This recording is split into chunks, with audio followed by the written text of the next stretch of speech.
Good to see you and congratulation Harnaaz ji, आपने हमारे देश का नाम और लाइक रोशन किया। तो बताइए कि कैसा रहा एक्सपीरियंस विथ मिस यूनिवर्स तक का, और ये जो आपने क्राउन जीता है वो अपने आप में बहुत बड़ी बात होती है। तो कैसा रहा ओवरऑल एक्सपीरियंस मिस यूनिवर्स तक का सफ़र? पहली बात तो थैंक यू सो मच। आपने बोला कि बहुत बड़ी बात है, बिल्कुल 21 सालों के बाद इंडिया को ये क्राउन मिला है, पर ये सिर्फ मेरी नहीं, सबकी मेहनत थी और इसकी वजह से हमें ये क्राउन मिला है। कब से हम वेट कर रहे थे इस चीज़ के लिए। काफ़ी खुशनसीब महसूस करती हूँ मैं अभी, पर मैं कह कर गई थी जाने से पहले, पर मैं okay I think I should say काफ़ी खुशनसीब महसूस करती हूँ मैं, पर मैं कह कर गई थी कि मैं हरनाज हूँ और देश का नाज हूँ और मैं क्राउन ज़रूर लेकर आऊँगी। और मैंने आई थिंक वो किया, right, and I am happy. I just can't wait कि मैं ये सब कुछ सेलिब्रेट करूँ इंडिया के साथ। एंड जो इश्यूज़ हैं जिसके बारे में बात करना चाहती हूँ, आई एम डिटर्मिन्ड टू उसके बारे में और अच्छे से बात करूँ। ऐसा कॉन्फिडेंस आई थिंक हमारे देश के सारे यूथ के अंदर होना चाहिए कि मैं यहाँ जाऊँगी और ये जीत कर लाऊँगी।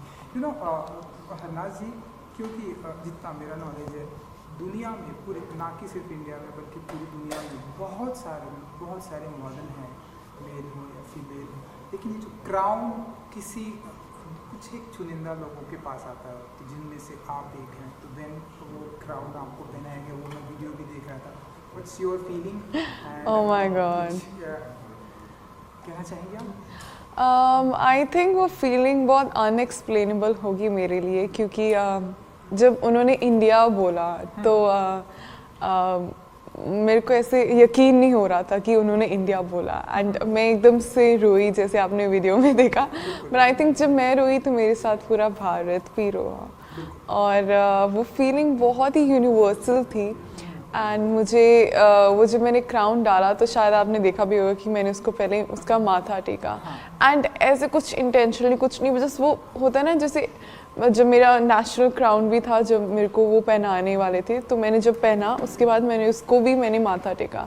सो दैट्स समथिंग मेरे लिए। वो क्राउन का मतलब ये नहीं है कि आप जीत गए हो, आप दुनिया की सबसे खूबसूरत लड़की हो, जो कि अभी मैंने देखा है बहुत लोग मुझे से बोल रहे हैं। That's not the reality. The thing is, वो क्राउन आपकी बहुत बड़ी रिस्पॉन्सिबिलिटी है। तो आप जब कोई चीज़ लेते हो ना, जब आप कहीं पे भी जाते हो, तो यू आर ग्रेटफुल, आप पहले उसका शुक्रिया अदा करते हो।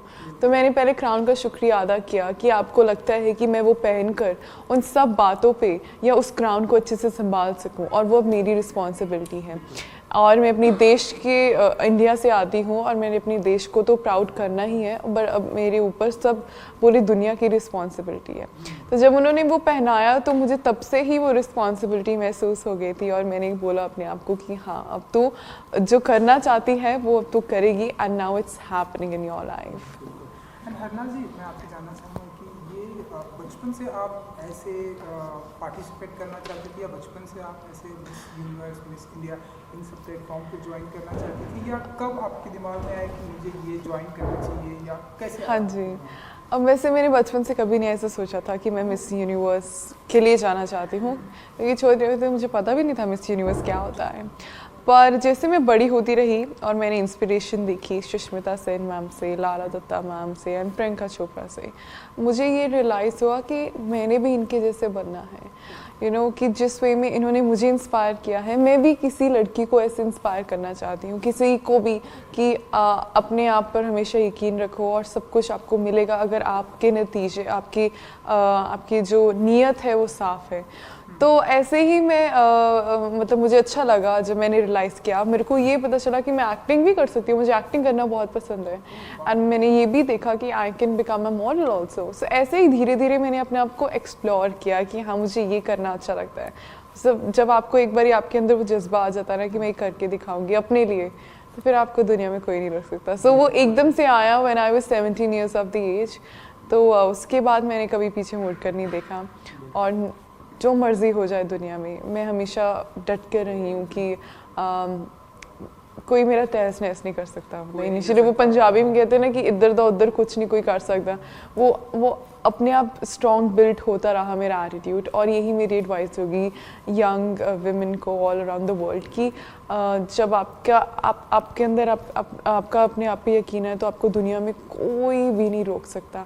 आपको बहुत लोग आएंगे आपको मतलब नीचा दिखाने के लिए, या मे बी आपको ऐसे लगेगा कि मैं टूट जाऊंगी, पर आप जब तक आपका अपने आप पे कंट्रोल है कुछ भी नहीं हो सकता। बिल्कुल बिल्कुल, अब आपका कोई नहीं कुछ भी नहीं कर सकता। तो हम ऐसा माने क्योंकि हरनाज जी ये जो रास्ता है जहाँ जो आपने मुकाम हासिल किया, ये रास्ता आप कहीं ना कहीं बॉलीवुड की तरफ भी जाता है, क्योंकि चाहे आपने बात की लारा दत्ता, सुष्मिता से, जितने भी लोगों को ये टैग मिला, आज हम देख रहे हैं बॉलीवुड में उनका बहुत ही अच्छा नाम समझ। और आपने एक्टिंग की भी बात की, तो हम ऐसा माने कि अब हरनाज जी जो है इसके बाद ये 1 साल तक का जो भी प्रोसेस है उसके बाद अब आप एक्टिंग में हम आपको देखेंगे ऐसे कुछ? Well, it's too soon to describe that how my future will look, to be honest, क्योंकि अभी कुछ भी नहीं पता है क्या होगा ज़िंदगी में।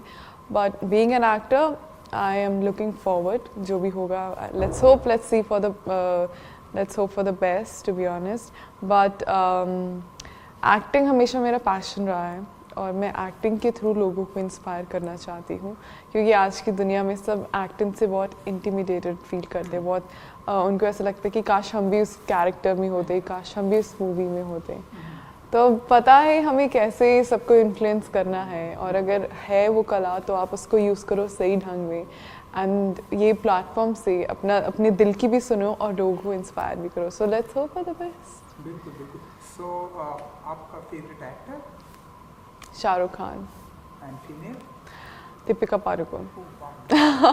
आई think best Om Shanti Om duo मुझे काफ़ी अच्छा लगता है। Not only acting, it's not only about on screen वो कैसे हैं, बट ऑफ स्क्रीन भी वो कैसे हैं। मेरे लिए हमेशा आर्टिस्ट, मैं हमेशा जब आर्टिस्ट को देखती हूँ एज एन ऑडियंस और एज एन एक्टर, तो मैं उनको उस ढंग से देखती हूँ कि ऑन स्क्रीन ही नहीं ऑफ स्क्रीन भी वो कैसे हैं। तो उनका दोनों का जो एटीट्यूड है वो काफ़ी डाउन टू अर्थ रहा है, और जिस ढंग से उन्होंने अपने आप को क्रिएट किया है, अपना ऑरा, एंड हर चैलेंज को उन्होंने फेस किया है, आई थिंक वो हम सबको सीखना चाहिए। Sanjay Leela Bhansali, I love his work, I love the quality. जो वो मूवीज़ करते हैं वो मुझे बहुत ही, मतलब वो आई लव इट। वो होता है ना एक आर्ट को वो बहुत अच्छे में दिखाते हैं, एंड हर चीज़ की डिटेल्स देखते हैं। तो उनको ज़रूर बहुत टाइम लगता है मूवी बनाने का, बट वो वर्थ इट होती है। And every movie that I watched his movie, every movie, it's just the best till now. So no doubt he's my favorite. And favorite politician? Oh God, I think that is no favorite in that, to be honest. I'm sorry to say that, क्योंकि सबके opinions different होते हैं, and I think especially I would like to encourage the youth कि वो भी part लें इस चीज़ में, क्योंकि आप अपनी दुनिया का आप अपनी देश का भविष्य हो, तो आपको पता होना चाहिए आपके देश में क्या हो रहा है। तो आप बनो अपने यूथ आइकॉन, आप अपने आप बनो स्पीकर, क्योंकि हर इंसान बहुत अच्छा स्पीकर है, बस उसको ढूंढना है किसकी एबिलिटीज़ क्या है। हाल फिलहाल में कोई फिल्म आपने ऐसी देखी जो आपको बहुत ही इंस्पायर्ड हो, क्योंकि आपको एक्टिंग पसंद है इसलिए, जो आपको बहुत ही इंस्पायर? आई थिंक जो मेरी फेवरेट मूवी अभी तक की रही वो मैरी कॉम है। द वे उन्होंने, क्योंकि मैं हमेशा विमेन एम्पावरमेंट पे बात करती हूँ, सिर्फ बात ही नहीं, I have seen that closely, और मुझे पता है कि मैंने क्या ब्रेक करना है वो स्टेरियोटाइप। तो वो मैरी कॉम मुझे बहुत इंस्पायरिंग लगती है। दंगल भी है, बट वो होता है ना कि जैसे हर मूवी अपने आप में अच्छी है, दंगल अपने आप में मुझे बहुत अच्छी लगती है, और मैरी कॉम अपने आप में। तो जब भी वो गाना है ना, दिल ज़िद्दी है, आई थिंक वो हर इंसान में वो उसका दिल है वो ज़िद्दी, बस उसको ढूंढना है कि वो किस चीज़ के लिए ज़िद्दी है, और जब वो ज़िद पकड़ लेता है तो वही बात, कुछ नहीं, उसका कोई नहीं कुछ उखाड़ सकता। बिल्कुल, एंड जब जिद पकड़ लेता है तो हमारे सामने मिस प्रेजेंट होती है। सो क्योंकि आप चंडीगढ़ पंजाब से आती हैं हरनाज जी, इसलिए मैं आपसे जानना चाहूँगा कि आपको आपके स्टेट के लिए अगर कुछ करने का मौका मिला, लाइक चंडीगढ़ के लिए अगर आप जहाँ से आप आती हैं कुछ करने का मौका मिला, कुछ ऐसे बदलाव लाने का मौका मिला, तो वो क्या कुछ होगा जो आप चाहती हैं कि आपके गाँव में, आपके होम टाउन में? Well definitely talking about the women empowerment, सिर्फ मेरी कम्युनिटी में ही नहीं पूरी दुनिया में, क्योंकि I think right to education, right to work is important. उसके साथ साथ right to choose your own partners बहुत ज़रूरी है, और ये हमें उनको समझाना है इसका मतलब क्या है, क्योंकि सबको पता है कि हमारी लेजिस्लेशन पावर, कंट्री की सबसे स्ट्रॉन्ग है, we have the lengthiest constitution, but हमें एग्जीक्यूट करने के लिए इंडिविजुअल्स को समझाना पड़ेगा। उसके बारे में मैं ज़रूर बात करूँगी, but let's be practical. Climate change के बारे में भी मैं बात करना चाहूँगी, क्योंकि आई थिंक वो बहुत ही ऑब्वियस है। उसको ये नहीं मैं कहूँगी कि ये एडवोकेसी है मेरी, क्योंकि वो हर इंसान की एडवोकेसी होनी चाहिए ऐसे। तो Chandigarh is a very clean and beautiful city, तो वहाँ से मैं सिखवाना चाहती हूँ सबको, जैसे Chandigarh is very organise, Chandigarh is very clean, तो बाकी सिटीज़ में, बाकी कंट्रीज़ में, may be a lot of countries like Israel में हम गए थे, तो Israel is doing a lot of great things towards climate change, और हमें उस कंट्री से सीखना चाहिए। बट अगर मैं इंडिया के बीच में रहकर बताऊं कि चंडीगढ़ से हमें क्या सीखना चाहिए, रादर देन मैं ये कहूँ कि चंडीगढ़ में क्या बदलाव आना चाहिए, तो आई थिंक वो क्लीन ब्यूटीफुल सिटी कैसी है उसमें हमें सीखना चाहिए। फूडी आप लव पूरा रज के खाना खाना पसंद है। I think now everybody knows that, but let me tell you one more dish which I love. Makki di roti sarson da saag is surely my favourite, and rajma chawal, so I think वो सबके फेवरेट है। हमारा भी फेवरेट है। वाओ। क्योंकि हरना जी अभी आप तो आपकी लाइक ये जर्नी स्टार्ट हुई, अभी हम ऐसे बहुत सारे आपके स्टेप बाय स्टेप ऐसे दुनिया देखेंगे। सो ऐसे मुंबई इंडिया एंड इंडिया के बाहर पूरे ऑल ओवर वर्ल्ड अब आप ट्रैवल करने वाली हैं, तो अगर आप कुछ बता सकें कि आपको ऐसी कौन सी जगह पर जानी है जो आपकी फेवरेट है, जाना चाहते हो? जाना चाहते हैं? इसराइल मेरी एक ड्रीम डेस्टिनेशन थी, जीता बिल्कुल इन द होली लैंड, तो थैंक गॉड मेरा वो फुलफिल हो गया। अपार्ट फ्रॉम पेरिस, जहाँ आई थिंक सब जाना चाहते हैं, मुझे अपना भारत भी बहुत पसंद है, सो ऐसा नो ऑफेंस, बट मैं जापान ज़रूर जाना चाहती हूँ, क्योंकि उनकी जो टेक्नोलॉजी इतनी एडवांस्ड है एंड वो इतने फोकस्ड है वहाँ पर, you know they respect time, and I think time is timeless. तो वो मैं वहाँ पर जाके देखना चाहती हूँ कि वो कैसी टेक्निक्स यूज़ करते हैं, और उनसे कुछ सीख कर मैं उसको आगे जिस कंट्री में जाती रहूँगी उससे कुछ सीख कर और नेक्स्ट कंट्री को पास करूँगी, उनसे कुछ सीखकर नेक्स्ट कंट्री को पास करूँगी। I think it's never enough, क्योंकि हर कंट्री से मुझे कुछ ना कुछ सीखने को मौका मिलेगा, और मौका मिले तो पूरी दुनिया घूमना चाहूँगी मैं। यू नो नाजी, क्योंकि आपने बताया कि एक्टिंग में हम आपको देखेंगे, आई विश कि जब ये आपका सारा प्रोजेक्ट खत्म होने के बाद हम आपको एक्टिंग में देखेंगे। इसके अलावा और किन किन चीज़ों का शौक रखती है, लाइक सिंगिंग का? बिल्कुल, मुझे सिंगिंग का बहुत शौक है। मैं अपने आप को एज अ प्रोफेशनल सिंगर नहीं बुलाती हूँ, शौक से ही मैं सिंगिंग करती हूँ। One second, sorry. मैं अपने आप को एज अ प्रोफेशनल सिंगर तो नहीं बुलाती हूँ, बट मुझे सिंगिंग करने का बहुत शौक है। मुझे कपलेट्स शायरी लिखने का बहुत शौक है। मिमिक्री मुझे लगता था एक मेरा हिडन टैलेंट है, बट आई थिंक वो सबको पता चल गया। अपार्ट फ्रॉम दैट मुझे गार्डनिंग का भी बहुत शौक है, क्योंकि मेरे दादाजी फार्मर थे और मेरे मॉम को गार्डनिंग का वो होता है ना, कैसे आपको वहीं से आता है, तो मुझे नेचर के साथ भी रहना बहुत पसंद है। तो ये ऐसी छोटी छोटी चीज़ें हैं जो हरनाज को डिफाइन करती हैं।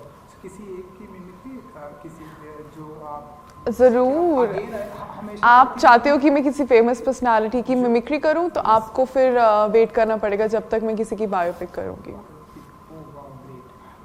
चलिए आपने हमारे व्यूअर्स पे आता हूँ कि जब ये आपकी जर्नी स्टार्ट हुई तो क्या आपको ऐसा लगा कि ऐसे कुछ नर्वस हुई आप, या कुछ भी ऐसी फीलिंग आई कि यार ये बहुत ही टफ है, या आपको ऐसे आ गया कि हाँ ये मैं जीतने वाली हूँ? कब आपको ऐसा? Right, I think nervous is a very very natural feeling. कुछ गलत नहीं है अगर आप नर्वस फील करते हो, पर उसको ओवर पावर कैसे करना है वो बहुत ज़रूरी है, क्योंकि आखिर में इंसान वो ही सक्सेसफुल हो जो अपने इमोशंस को कंट्रोल कर सके। एंड ज़रूर मैं थी नर्वस, जैसे हर लड़की थी, पर एट द एंड मैंने अपनी विजन को देखा और मैंने अपने आप को बार बार स्टेज पे चढ़ने से पहले ये सवाल पूछा कि मैं क्यों आई हूँ, और ये मौका मुझे बार बार नहीं मिलेगा। तो that 1 minute of my life can decide कि कि मेरी लाइफ में क्या होगा आगे, और जो होगा अच्छे के लिए होगा, और अपने आप पे यकीन रखो तो ही आपको सब कुछ मिल सकता है। तो मैं जब स्टेज में थी, I was being my self, मैं किसी और की तरह नहीं दिख रही थी, मैं भूल गई थी मेरे आसपास कितनी सुंदर लड़कियां हैं, कितनी टैलेंटेड लड़कियां, कितने लोग बैठे हैं, मैं बस अपने आप पे ध्यान दे रही थी। आई थिंक तभी आप जीत सकते हो अपने आप से। Super, thank you so much. हमसे बात करने के लिए, thank you so much. Thank you, thank you.